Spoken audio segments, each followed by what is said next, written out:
filime Squid Game mu buryo nyabwo. Squid Game iyi ngiyi ni filime ya seri cyangwa se filime y'urukurikirane y'abanyakoreya mu mafilime yose kandi yakunzwe. Iyi ni filime yasohotse mu mwaka wa 2021 ikorwa n'uwo bita Hwang Do-yook, kandi iyi filime yari kwerekanwa cyangwa se yasohokeye kuri Netflix. Iyi ni imwe mu mafilime yakunzwe cyane muri mwaka wa 2021 ndetse no mu myaka nyuma yaho ku isi, kubera ko igaragaza ukuri kwinshi cyane kubabaje ku buzima ndetse no ku bukene n'uburyo abantu bashobora gushakamo cyangwa se gukora ibintu bibi ariko bagira ngo babone amafaranga. Dore incamake y'inkuru yose itegeko kubana muri kiganiro. Nitwa Silas Meka. Niba ukiri mushyashya ko subscribe twingana nazo usangiza inshuti zawe kandi like kandi wandike comment. Incamake y'inkuru iyi filime bita Squid Game.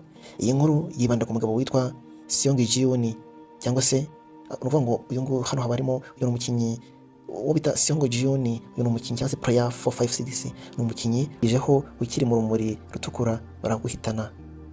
No kuvuga ngo uyu mukino ukuntu uba umeze, niba wigejeho ukiri mu rumuri rutukura bahitaga baguhitana cyangwa se bagita bakurasa.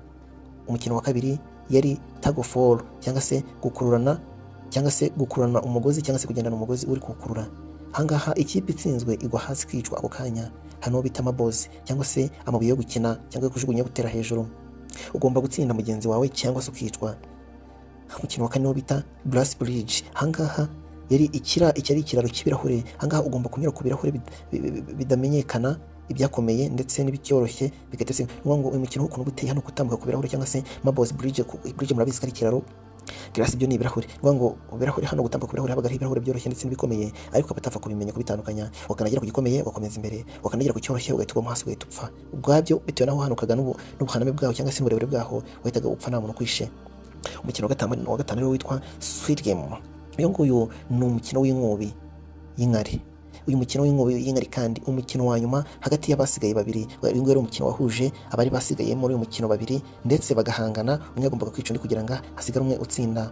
Icyo byerekana hano filime igaragaza uburyo abantu bashobora kwicira ndetse no kugirira nabi abandi bagenzi babo kugira ngo babone amafaranga. Ubukene bushobora gutuma umuntu yabagira cyangwa se yabagirwa cyangwa se akaba yagira ubundi bufura atakaza kubera ubukene gushaka amafaranga ndetse no gukemura ibyo bibazo arimo. Kandi iyi filime igaragaza uko abantu bafite cyangwa se abashyize mu kino hobo bahindura ubuzima bw'abakene nk'ibikinisho ndetse no kwishimisha. Nyine iyi filime ubundi yashyiriweho n'abakire bayishyizeho kugira ngo babikore nk'ibyishimo byabo bizajye banezeza niba bireba babashe kwishima, bafate ubuzima bwabo babushyire mu kangaratete kugira ngo banezerwe.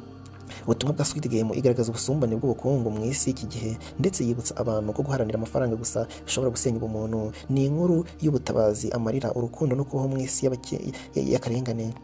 Abakinnyi bakuru yari Lee Jung-jae ndetse na Sejung ngo baga bambaye 456 ndetse hakazamo na Park Haso ariwo bita Cho Sang-woo wabaga bambaye nimero 218 ndetse na Jung Ho-yeon uyu ngo ariwe bita Kang So-byo uyu ngo yabaga yambaye 37 no bita Oh Yeon-soo ndetse ariwe bita Oh Aina ariwe wabaga yambaye nimero ya mbere. Hari uwitwa Wi Hang-jun ndetse ariwe witwa Hwang Joo-ho uyu ngo ariwe umupolisi. Ngitwa turi muri kiganiro nitwa Silas Meka. Nibyo cyajya ku muyoboro wacu kandi subscribe ufungura inzogera none twiyungeho ibintu byacu n'inkuru zacu ntagaruka. Ndetse niba naho hari wumva ko hari indi filime dushaka gusobanurira, wandikira muri comment utubwire kandi uko kandi like usangiza inshuti zawe. Ibintu byacu n'inkuru zacu ntagaruka. Ciao ciao.